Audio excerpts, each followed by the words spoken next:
Programa Arte de Viver. Apoio Sicom, Sindicato dos Condomínios Prediais do Litoral Paulista, a mão amiga no momento certo.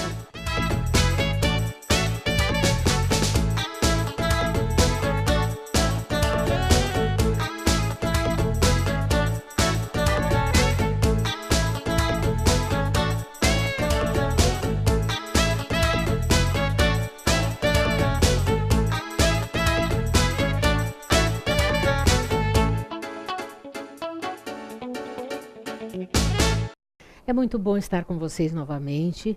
Hoje converso com a doutora Andréa Anacleto, neurologista, e vamos falar sobre um tema muito importante, esclerose múltipla. É um prazer ter você aqui, Andréa. Prazer é todo meu. Falar de algo que tem crescido, não tem?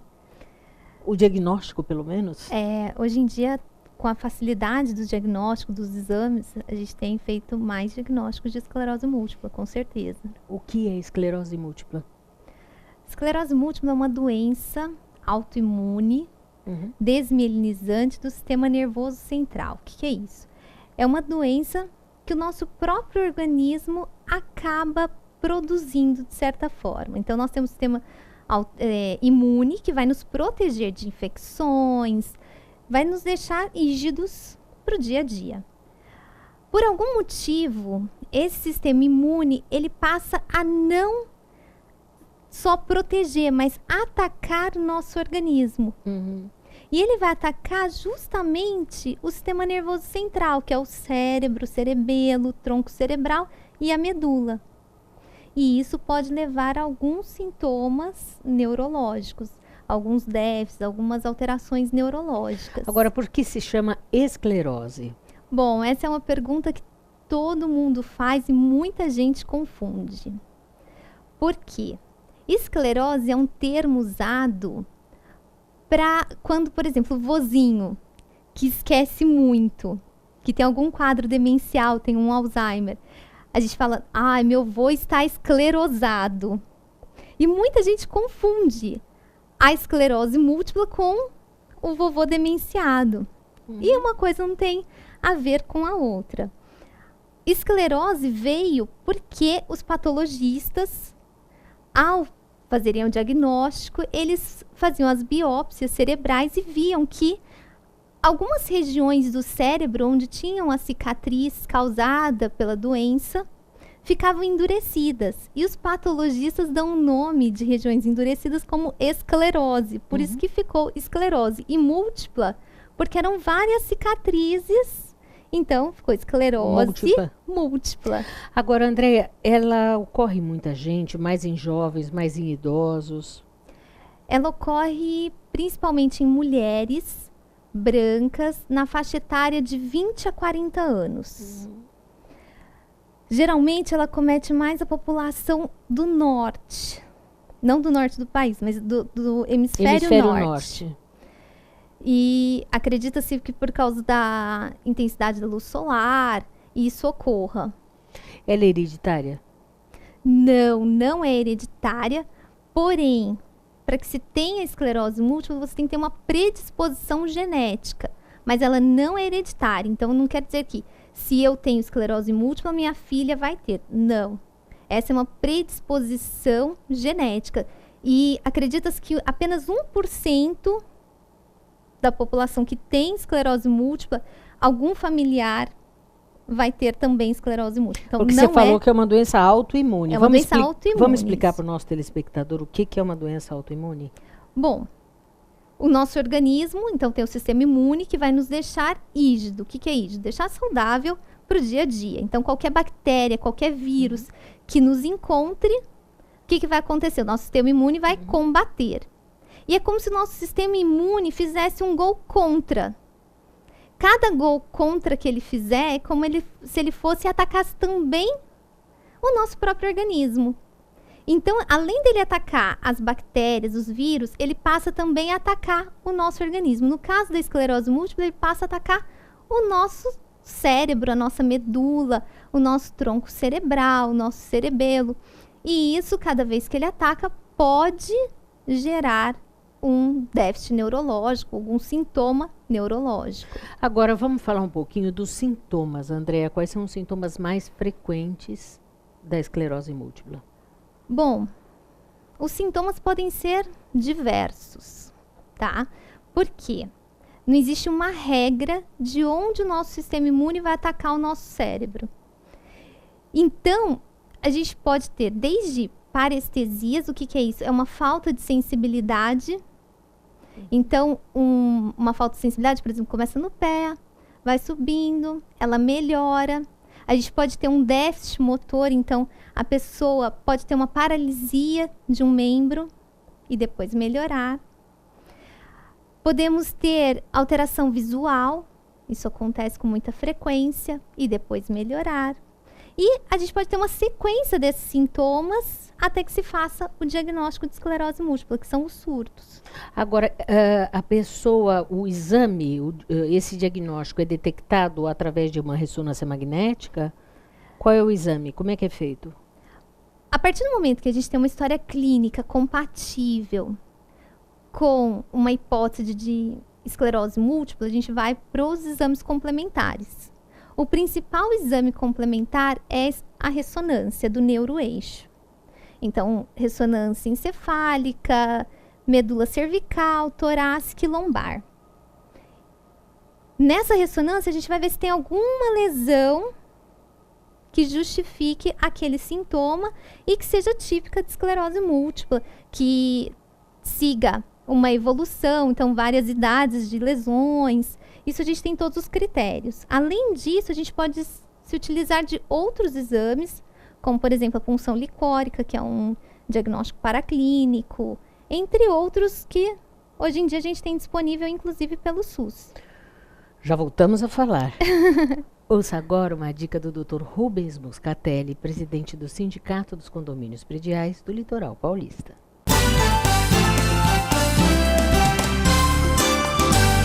Obrigado, Mônica. Sempre que eu sou perguntado, muitos síndicos vão lá no sindicato nos perguntar, e alguns síndicos profissionais, é o que verificar para melhor fazer uma previsão orçamentária. Ou seja, quais são as despesas que eu não tenho como abrir mão, mas que posso melhorar no ano que vai surgir a partir da nova eleição. A previsão orçamentária ela tem esse objetivo, né? Você fazer uma antevisão dos fatos que ocorrerão naquele ano. E você tem aquelas despesas fixas e que você vai ter que cumprir de qualquer maneira. Folha de pagamento, manutenção de elevadores, enfim, vários equipamentos que são necessários. Agora, eu tenho que chegar sempre para saber, por exemplo, o AVCB já está vencendo, os equipamentos de incêndio têm que ser feita a manutenção. Existem problemas sérios, por exemplo, de inadimplência, como reduzir, como fazer com que as pessoas paguem em dia.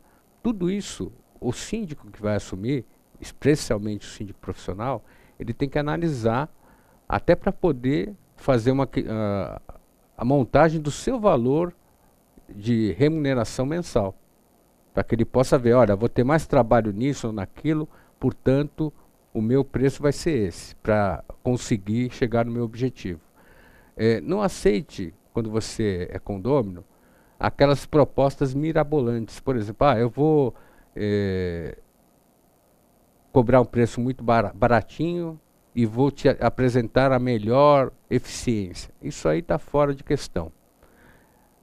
Quando você for contratar qualquer pessoa, inclusive o síndico do seu condomínio, você tem que ver a possibilidade de consecução dos fins. O que quer dizer isso? Na verdade, é ver se aquela promessa bate com aquilo que você tem de experiência. Se você tiver dúvida, sempre nos procure. www.sicom.org.br. Até a próxima.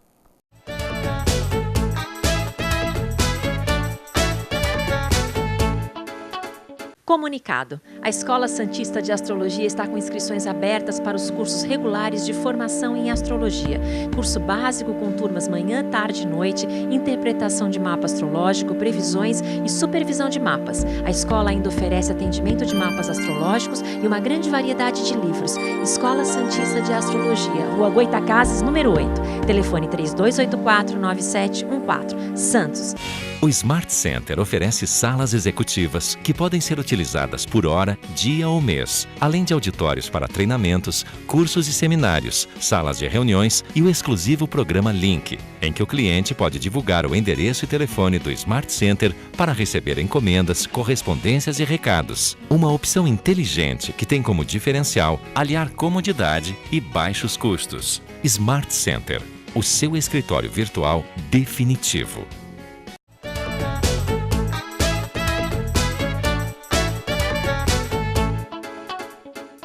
Eu converso com a doutora Andrea Anacleto sobre esclerose múltipla.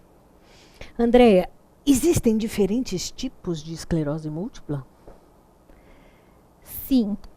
Inclusive, isso é o que eu mais escuto no ambulatório. No dia a dia, muitos pacientes chegam e falam: minha amiga teve um surto e está muito mal. Eu já tive 10 surtos e estou ótima. Por quê? Porque existem vários tipos. Então, nós temos 3 tipos, que é a recorrente remitente, primariamente progressiva e secundariamente progressiva. Esse diagnóstico é feito durante o acompanhamento do paciente. Então, aquele paciente que ele tem um surto, ele melhora, volta à atividade, fica bem, tudo. Depois tem outro surto, melhora, retorna à atividade. Geralmente é a remitente recorrente. Tem aquele paciente que vai tendo surto, vai tendo uma piora constante. E a gente não consegue fazer com que ele tenha aquele padrão de acontece o surto, melhora, acontece, melhora. Esse é o primariamente progressivo. E aquele paciente que começa com o recorrente remitente e depois passa uma piora progressiva, que é o secundariamente progressivo. Então, a gente tem essas três possibilidades e temos os tratamentos, inclusive para a forma primariamente progressiva. Agora nós já temos, era uma forma que nós não tínhamos, agora nós já temos muitos estudos sobre. Tem cura? Não tem cura. Esclerose múltipla não tem cura, mas tem o tratamento. E hoje nós temos tratamento não só para evitar o surto, mas também para evitar a evolução da doença. Antigamente nós evitávamos o surto. Mas você pode descobrir precocemente, vamos dizer assim, a pessoa é fácil diagnosticar ou é difícil? Olha, a partir da história clínica, o médico faz uma hipótese de esclerose múltipla. Mas eu digo o seguinte, por exemplo, a pessoa faz uma ressonância magnética de encéfalo. Já numa única ressonância é possível detectar se ela tem esclerose múltipla? Pela ressonância a gente pode detectar, mas a gente tem que juntar com a história clínica. Não adianta o paciente chegar e falar: será que eu tenho esclerose múltipla? Minha vizinha tem. Será que eu tenho? Eu vou lá fazer uma ressonância. Não. Se você não tem uma história clínica compatível, se você não teve nenhum surto, nenhum déficit, não. Porque se tiver alguma manchinha na sua ressonância, tanto o médico vai ficar preocupado, quanto você vai ficar com aquela...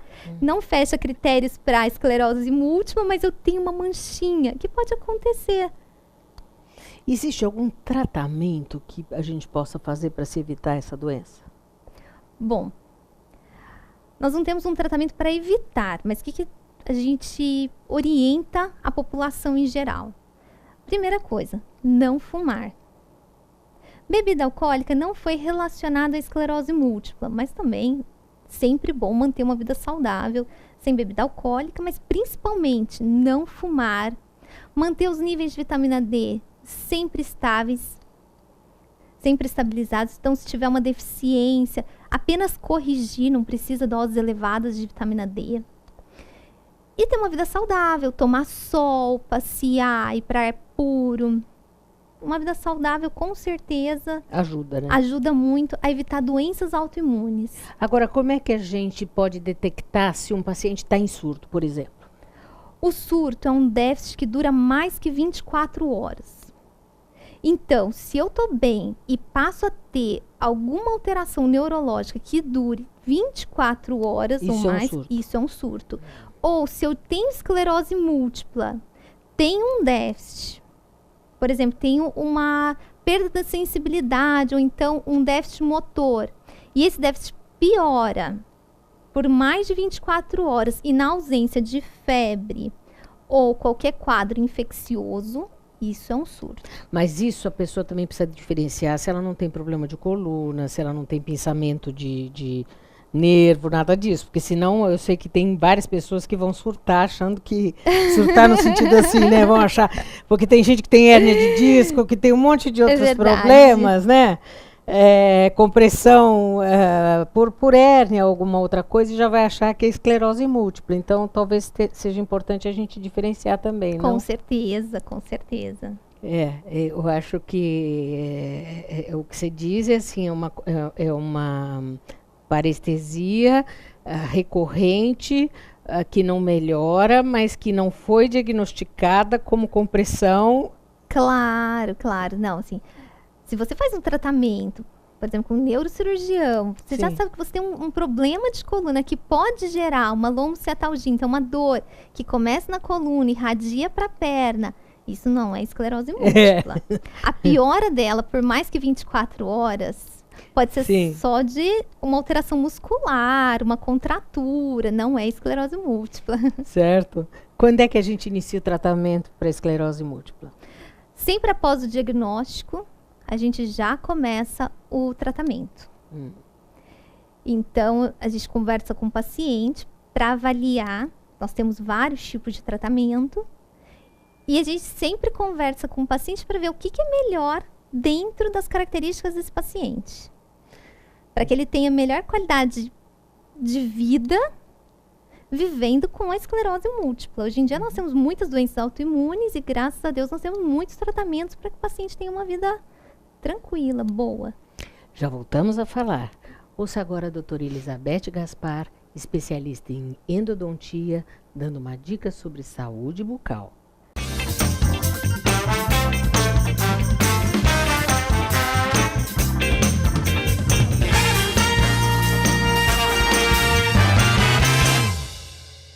Olá, hoje em dia muito a procura sobre os implantes, né? O que é o implante? O implante é para a substituição de um dente que foi perdido tanto na sua coroa quanto na sua raiz, um dente que foi perdido por completo. A substituição é feita através de implantes que são de níquel titânio, se assemelham a parafuso que é inserido no osso, e é feita essa integração entre o organismo e esse implante, né? O implante substitui a raiz do osso. O que vai sobre o implante, que é a prótese ou a coroa, é feita depois que se integra esse implante ao organismo, ao osso. O implante em si, bem feito, bem planejado, é para ser eterno. O que vai substituir ao longo prazo é a prótese sobre o implante, tá? E isso não tem como eu falar quanto tempo dura. Vai depender muito dos cuidados desse paciente, da boa higienização e também da manutenção que esse paciente vai fazer no dentista. Tem muito paciente que faz o implante e some, e não é bem por aí. Tem que fazer uma manutenção, muitas vezes o dentista tira até a peça para limpar por dentro, para fazer uma boa higienização onde o paciente não consegue. Então é muito importante o monitoramento do dentista sempre e a ida do paciente para fazer isso, certo? Fico à disposição qualquer dúvida e até semana que vem.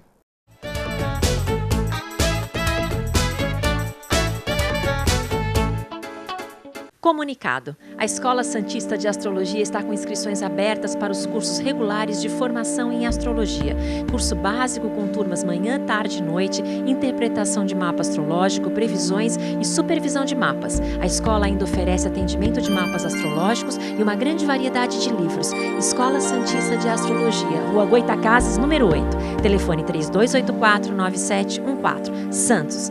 O Smart Center oferece salas executivas que podem ser utilizadas por hora, dia ou mês, além de auditórios para treinamentos, cursos e seminários, salas de reuniões e o exclusivo programa Link, em que o cliente pode divulgar o endereço e telefone do Smart Center para receber encomendas, correspondências e recados. Uma opção inteligente que tem como diferencial aliar comodidade e baixos custos. Smart Center, o seu escritório virtual definitivo.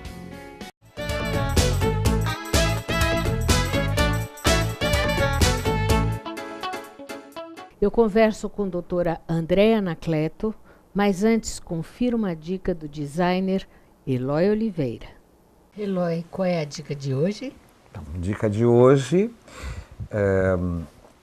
um elemento contemporâneo, né, onde a gente traz um pouco de fibras naturais no mobiliário, nos móveis, né? Demolição no piso, né, que dá um efeito tão bacana, com os nós aparecendo, claro, num vinílico, ainda mantendo praticidade, até porque todo mundo hoje procura praticidade. Com certeza, né? Com certeza. E aí nós vamos aos revestimentos, né, onde a gente pode forrar estofado, sofá, poltronas, almofadas, numa estampa, onde ele mesmo conversa com uma própria estampa do papel de parede, que é uma estampa feita sobre um desenho de tecido, né, um linho.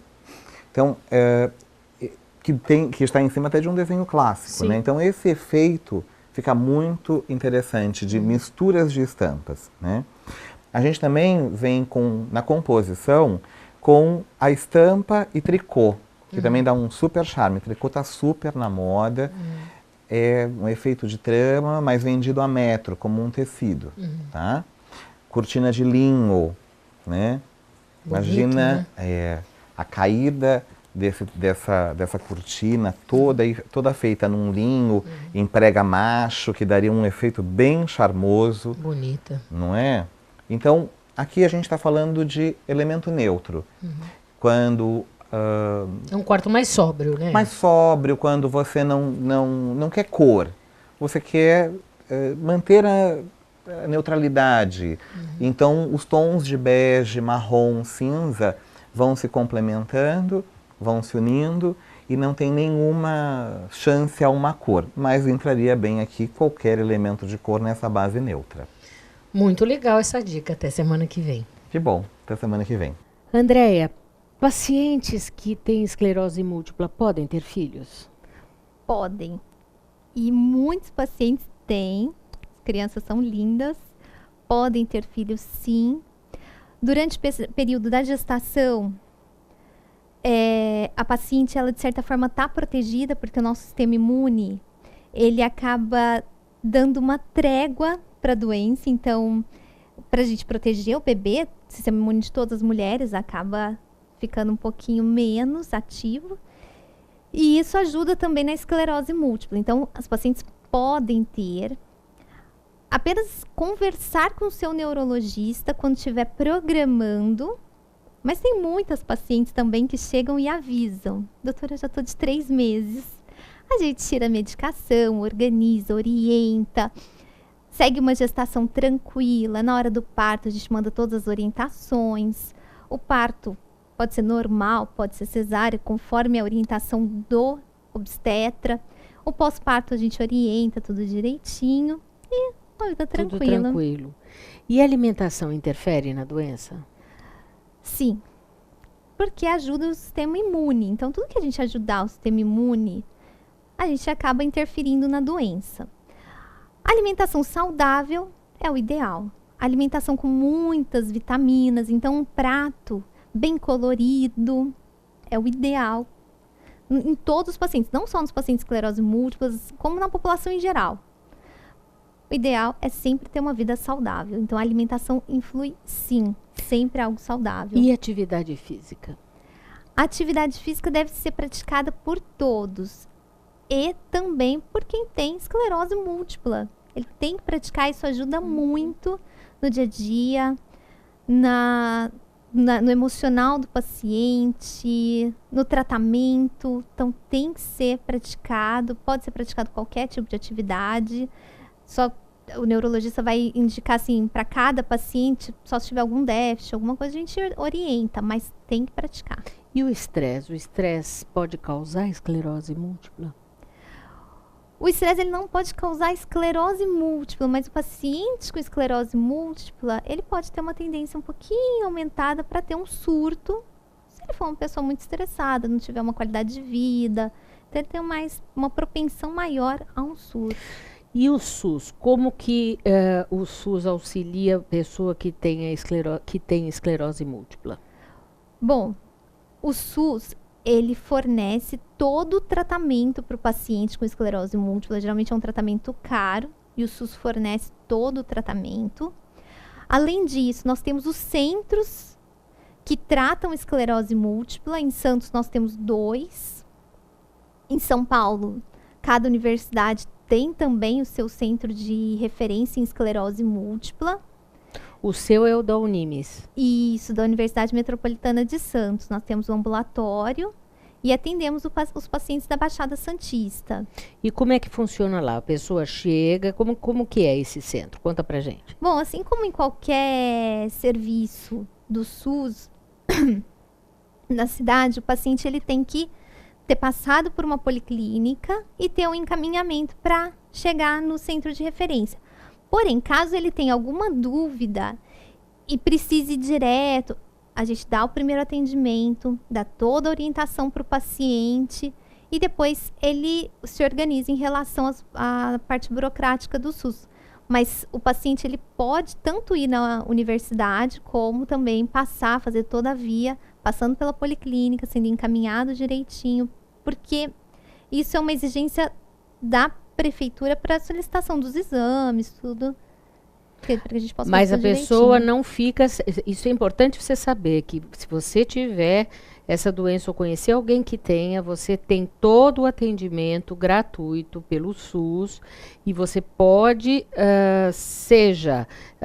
indo lá no ambulatório Isso. ou na policlínica, ter todo o seu tratamento garantido. Isso que é E importante. todas as orientações que forem necessárias, Né? tanto para o paciente quanto para os familiares. Isso é importantíssimo. Não necessariamente com o diagnóstico de esclerose, mas, por exemplo, se tiver os sintomas, se estiver preocupado, a gente dá toda a orientação, todo o suporte para a família e para o paciente. Dica final para o nosso telespectador. Bom, a dica para a população toda é sempre ter uma qualidade de vida muito boa. A gente mora numa cidade com praia, sol. A gente tem essa possibilidade em Santos, então ter sempre uma vida saudável. Caso tenha qualquer sintoma, nos procure. A gente está sempre à disposição para orientação, para investigação. Não fumar, não beber. Uma alimentação bem colorida todos os dias. Prática de exercício físico. E qualquer necessidade, estamos à disposição. Muito obrigada, Andréia. Foi muito bom. Muito obrigada. Obrigada a vocês. Obrigada pela oportunidade. Obrigada. E você não deixe de acessar o www.programaartedeviver.com.br. Até o próximo Arte de Viver. Tchau, tchau.